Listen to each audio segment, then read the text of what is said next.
Ano ba tingin niyo rito sa pagkilos na ito? Hindi naman siya unexpected dahil several weeks ago, sinabi na ni Boying Remulla na using yung sariling mga sinabi ni Marcoleta ay kakasuhan siya ng plunder. So, hindi unexpected. Kaya, syempre, yung kanyang mga kaalyado, kasama niya sa simbahan niya, kuwan na yan, naghahanda na. No? Dahil parang, yun naman ang okay dito kay Boying, ina-announce yung plano So, that was several weeks ago. Tapos, last week, lalo na, diniinan niya na... Sabi niya this week, lalabas. Lalabas na. Tapos, kahapon, sinabi niya, this week. No? So, marami ng build-up. No? Patindi na ng patindi yung build-up. Kaya, siyempre, naghahanda na rin sila. Kaya nung sinabi nila na ito ay biglaan, no? Parang lightning rally nila Barry nung mga bata sila.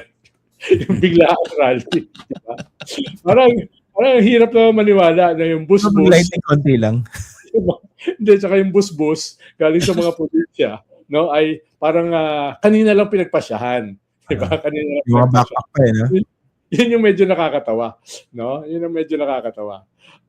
Tapos, yun nga, yung statement nila kanina na hindi naman sila tutol, no? Sa hustisya, tutol lang sila sa pagbaliktad ng batas. Diba? Talagang punong-puno ng self-righteousness. Pagbaluktot yata yung term Pagbaluktot ba? Oo, yung pagbaluktot ba? Pagbaliktad. Akala ko pagbaliktad. No? Pagbaliktad. Anyway, yun ang sinasabi nila. No? Kaya, pero ito yung lagi sinasabi ni Alan, di ba? Yung what aboutism. Bakit yung iba? What about them? Lagi, yun yung paulit-ulit na sinasabi. Di ba? Pero nakalimutan na merong basihan itong kaso ni Marcoleta. Bagaman, again, inulit na naman nila na paano magkakaroon ng plunder na hindi naman kinuha sa kaban ng bayan. Diba?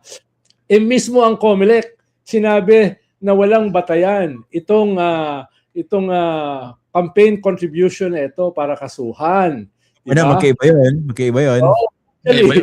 Actually, sa sinabi nila, no, tinatali nila yung sarili nila sa sarili nilang argumento. Di ba? Yeah. Parang binibikti mo yung sarili mo di ba? Kung titilad-tirarin mo yung kanilang argumento. Kaya siguro yun muna na hindi naman to unexpected. Ako, sa totoo lang, wala naman akong issue na mag-rally sila kung gusto nila mag-rally. Di ba? Parang libre naman yung maniwala ka sa mali. So kung talagang tingin nila, imbes na katangahan ni Senator Marcoleta ang naglaglag sa kanya sa pwestong ito, ay 'di ba talagang merong some kind of conspiracy dito at hindi lang 'di ba mahina siya kaya siya napunta dito sa sitwasyong ito. Sa kanila naman 'yun Pero ang punto ko diyan at ito kasi sorry meron akong personal na inis Kasi meron akong show kanina 9 o'clock. Hindi ako dumating. Sa sobrang traffic. Grabe. Tapos isang oras akong trap dyan sa ilalim ng Camias flyover. Ang lalim ng hugot pala nito. Grabe. Inis ako Diba? So diba, ako naman sige. Magreklamo kayo kung gusto nyo, karapatan nyo yan. Magsabi kayo ng gusto nyo, opinion nyo yan, karapatan nyo yan. Pero diba, sumunod naman tayo sa patakaran. Pag tayo, nag-rally tayo, ang bait na nga natin kumukuha tayo lagi ng permit. Di ba? Nakikipag-coordinate tayo sa police para meron traffic plan. Para nga iwasan precisely yung nangyari kanina. Di ba? Libo-libong mga taong wala naman, ang gusto lang makapasok ng maayos sa trabaho. Naperwisyo kanina naabale. At ito pa, bukod sadya kasing hinarangan Hindi lang naman mga tao yung lumabas sa kalsada Meron talagang, kanina, di ba, kinalagkad ng MMDA yung isang bus doon.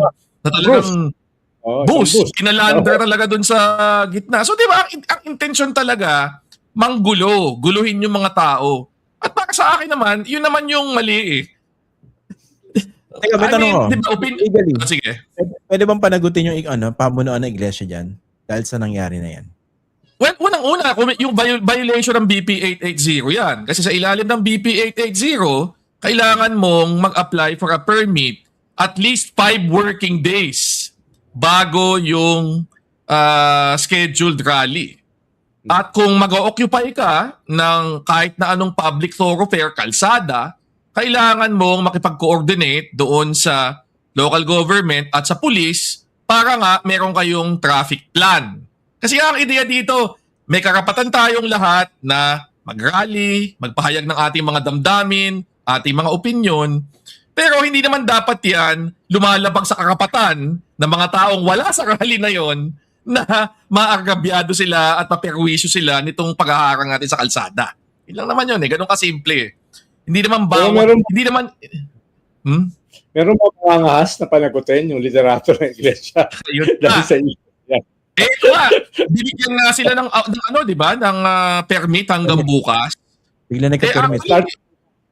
Starting bukas. Yung Mali nga yun dahil dapat 5 days before 5 days before dapat yung application So hindi ko alam kung Pwede pala anong basis nila dyan. Pwede pala yung ganun, di ba? Pero yun. Before than that, Edu, anong nakikita niyang endgame dito? Kasi alam naman natin na this is not just all about Rodante Marcoleta. Ano bang endgame nila rito? Nitong rally na ito? Titignan mo yung continuum Di ba? Sabi nga dun sa statement ng iglesia, no? Ang ginawa nilang jumping point, yung Blue Ribbon Committee na pinamunuan ni Senator Marcoleta. Yun ang ginawa nilang jumping point do sa statement nila defending Marcoleta. Ibig sabihin, yung recent Senate crisis ay bahagi nitong naratibong ito. Doon nangyari yung injustice na ginawa kay Marcoleta. Pagiging head ng Blue Ribbon dahil gusto niya i-expose yung katiwalian, yung pinakamalaking katiwalian sa ating kasaysayan. So doon, di ba? Tapos umabot tayo ngayon dito. Meron akong clarificatory question. Ito ba yung Blue Ribbon na pinamunuan niya na gusto niyang bigyan ng immunity yung mga diskaya? Tama ba? Ito ba yun? Exactly. Okay. Yan. Sorry Diba? Pero malinaw lang. Oo. Yun. Yung sabi ni Ping Lacson ay parang ikaw yung abogado ng diskaya. No? May tinanggap ka ba?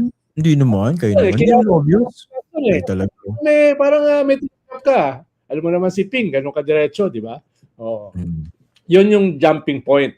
Tapos umabot na ngayon dito na sabi nga ng spokesperson ng Iglesia ni Cristo, kahit makulong si Marcoleta, ipagpapatuloy namin, ipaglaban, no? Ipaglaban yung kawalan ng katarungan para do sa pagnanakaw sa ating mga kababayan, di ba? Okay naman. Baka nga kami palibari, sumama pa doon sa paglaban sa Pero, kailangan pa rin kulong si Marcoleta. Tama. Diba? Okay naman. Pero ipaglalaban pa rin nila. Ipaglalaban din naman natin. Paglalaban din naman natin yung katiwalian. Actually, yun nga yung binabanatan natin nito mga nakaraang mga buwan at taon Yung katiwalian na ginawa ng iba pa. Halimbawa, yung mga contractors, bakit 0.5% lamang doon sa 15 na major contractors na pinangalanan ng presidente ang nakukulong. Hindi nga isa doon sa 15, 0.5, isang diskaya lang So ano na nangyari doon sa iba? Diba? Tapos yung mga tao sa gobyerno, nag-iisang cabinet secretary na nakasuhan, gagawin pang state witness. Sino na yung tao sa gobyerno ang isasama mo? Ilang congressman ba? Yung sabi nila na involved dito, 6 na po. Ni isa, wala pa naman nakakasuhan o nakakulo, maliban kay Saldico. So, ibig sabihin, kasama nila tayo, babanatan natin, hindi natin kakalimutan yan, tutugisin natin. Pero, yung una nila sinabi, kahit makulong si Marcoleta, yun yung mahalaga sa akin yung makulong muna. Pero, kaya continuum, dahil going into Monday, merong impeachment. Ibig sabihin, pag hindi gusto nila, yung posibilidad, itutuloy nila ito hanggang next week.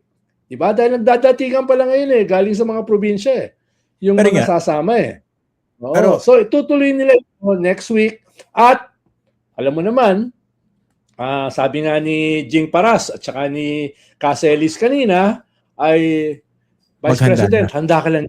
Handa ka na. Baka ikaw ang pumunta. Diba? That's clearly may plano. Diba? May plano na palitan yung nakaupong presidente. At least yung mga ilang bahagi nitong mga sumasama sa pulong na ito. Kaya the plot thickens. Yung tanong ni Christian kanina na saan ba ito dadalhin, parang hindi naman ganun ka-obvious. Ang hirap hulaan kasi Ang hirap hulaan. Lalo nag-lockdown. Diba? Ang tanong, does Marcos Jr. have what it takes to ward off this latest challenge? Well, ang indications lang, una, tutuloy siya bukas Sa Canada. Canada. Which means ang kanyang mensahe, hindi to threat. Hindi siya bothered. Hindi to threat. Hindi siya threat. No? Ikalawa, kanina, medyo sinusubukan ng i-contain, itabi na yung mga realista papunta para hindi makapag-cause ng traffic. Ibig sabihin, hindi nila to basta-basta ito-tolerate. No? Ang test dyan bukas. Paano bukas darating yung bulto? No? Kakayanin ba nila yan i-contain? No? Yun yung ikalawa. Ikatlo, ang balita ko ay nagpaabot na hindi kami aatras dito. Hindi namin iaatras yung kaso ni Marcoleta. No, hindi iaatras. May ganung mensahe. Kaya for now, hindi ko alam next week. Pero for now, mukhang hindi sila papayag na aatras sila ng aatras na magiging lame duck na sila forever. Paano nila nakataya rito Magiging lame duck. No? Yun yung nakataya. Ano naman mukha iharap ni Ombudsman Boying Remulla kung hindi niya itutuloy? Hindi siya binanggit. Hindi, tsaka actually kasi kung a-atras nila yung kay Marcoleta at this point, bukod sa nagmumukha silang mahina, parang inamin nila na wala palang batayan yan. Na pwedeng i-atras at will. Na ano lang yan, discretion lang ng ombudsman kung magpapail o hindi. Diba? Yun yung point Kung ang posisyon, at ako, anlinaw naman, meron naman basihan. Siya mismo nagsabi, umiikot nga uli yung recording nung programa kung saan inamin niya na tinanggap niya yung 75 million. Ang linaw pa no? Ang ganda ng enunciation. May mga kaibigan ako, diba? May mga kaibigan tayo na nagbibigay sa akin ng pera. Amin na amin Para magmumukha na, wala nang credibility at all ang ating law enforcement at justice community. Kung i-atras nila at this point. At, di ba, ang samang president nun, isipin mo, basta pala, kahit sino palang may kaibigan na kaya ng rally, pwede ka ng absuelto Di ba? Yun wala na tayong batas dito sa bansa nito. Di ba? Sa kailangan nila, Barry, yung sinasabi nila, na hindi naman plunder. Hindi naman plunder. Yung indirect bribery na mahigit 50 million. Inaamin nila. No? Parang sinabi nila, totoo pala, tama pala sila. Pero para lang malinaw yung plunder. Yung nakikita ko kasing paulit-ulit na yung video na ng mga rallyista na 'di ba sinasabi nila, imposible, hindi pwedeng maging plunder kasi hindi naman galing sa kaban ng bayan. Wala pong requirement sa plunder law na galing sa kaban ng bayan. In fact, malinaw na malinaw. Section 1D, paragraph 2 na ang pagtanggap ng gift, regalo, by reason of public office ay bilang sa mga acts na pwedeng makonsider as part of plunder. In fact, nung kaso ni dating Pangulong Erap Estrada, di ba, ang isang aligasyon sa kanya doon, yung tumanggap siya ng mga kickback galing sa mga weteng operator. Hindi naman galing sa kaban ng bayan yun Di ba? Pribadong pera yun. Private, galing sa illegal na operasyon. Suhol. Bilang yun sa plunder. So, kalokohan yung hindi porke nanggaling sa private hindi na plunder. Mali yun. Basahin niyo yung plunder law. Ang problema kasi minsan, hindi naman nagbabasa ng batas daming alam Ang problema sa propaganda, hindi naman kailangan tama yung sinasabi. Ayun na nga. Lang. Lalo kung mga katulad ni Alan Peter Cayetano. Diba? Christian, kung abogado ka, dapat man lang may minimum, di ba? Katulad ng hinamon mo si Justice Carpio, nakakasuhan mo ng treason. Wala namang treason kung hindi gera. So sabi Justice Carpio, first year student, alam yan No? Tapos ngayon naman, sabihin mo na hindi plunder yan dahil wala namang kinuha sa kaban ng bayan. Parang masyado mo naman nilulubog yung sarili mo, no? Na para kang hindi abogado. Parang may gusto kayo paniwatig Mm. Parang may gusto kayo Marami. Actually, iniisip ko yung plunder case na yan kay Senator Marcoleta. Natatawa ako kasi originally, ang kaso lang naman dapat misfiling sa SOSE. Hindi niya dineclare sa SOSE niya yung mga donors na nagbigay ng 75 million. Okay. Ngayon, maski inamin na niya yun, nagkamali ako, etc. Parang fine lang ang ano nun eh. Ang consequence nun eh. Magpiansa ka. Tapos i-correct mo yung yung SOSE mo. Pero dahil iniwasan niya yun, sabi niya, hindi ko kailangan i-declare yan. Kasi binigay sa akin yan, hindi pa start ng election campaign. Eh di biglang-bigla ngayon, hindi nga campaign contribution, indirect bribery naman. Kasi, bakit, ano ang dahilan? Bakit ang isang congressman tumatanggap ng 75 million pesos Correct. na gift na ang kanyang declared na salin 51 million lang. Ibig sabihin, 144% ng kanyang net worth tinanggap niya bilang gift. Di ba? Hindi na yan hindi na yan binigyan ka ng ng medyas eh. Di ba? Para sa birthday mo eh.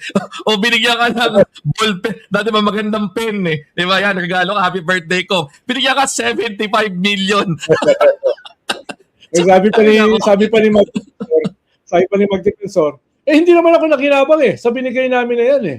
Kaya walang kaso yan. Kahit pinakamagaling na abogado, hindi mag-i-stick yan, sabi ni Mike Defensor. Dahil nga daw, hindi naman siya nakinabang. Isa pa. Di ba? Kaya siguro sabi ni Alan Peter kanina, yung kanyang L sign, loser. Actually, wala naman talaga magiging problema si Senator Marcoleta kung hindi niya binuka yung bibig niya. Sa totoo lang. Hindi na, siya nag-voluntary information eh. Ha? Ang tawag doon, karma.